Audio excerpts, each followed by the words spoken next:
So the main goal of anybody that works for a living is to get home the same way that you came in, to not get hurt, zero injuries.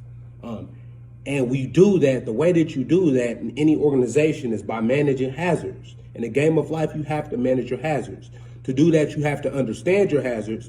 But in all reality, any safety professional will tell you it's an elephant. Safety is an elephant. Managing all hazards is an elephant, and you can't focus on everything at once.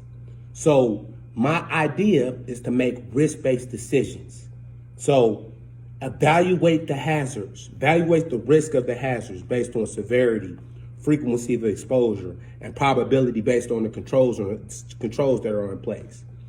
Prioritize your risks and then start attacking the top of that list, taking up one bite of the elephant at a time.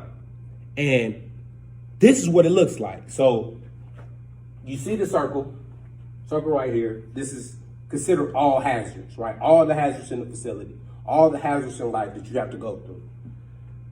Now, you can't eat the whole elephant at once. So what you want to do as a safety professional, you want to identify the hazards and have your leadership focused on the hazards with catastrophic risk first, catastrophic potential first.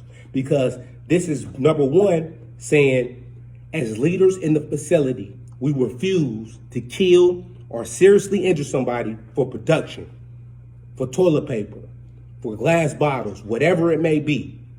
And it's not only saying that we're preaching these words and we're talking these words, but we're living these words, because we're going out and focusing on life critical safety programs, lockout, tag out, machine guarding, fall protection, making sure those controls are solid and continuing to verify on a year-to-year basis, not being complacent. And then the second circle is all employees. So this talks about specifically personal ownership, personal accountability. This is the blocking and tackling the safety, getting everybody aware of what can hurt them, what they can do about it, and taking action. If you see something, say something. If you say something, do something. Wearing your PPE. Shutting down the equipment before you work on it. Looking both ways at intersections.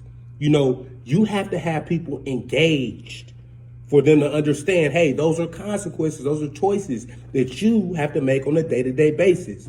So you have to manage both. Those life-critical, high-risk hazards, and then also those hazards with high frequency that people are exposed to every day. And that's how you do it. Employee engagement, life-critical safety programs, making risk-based decisions. So thank me later.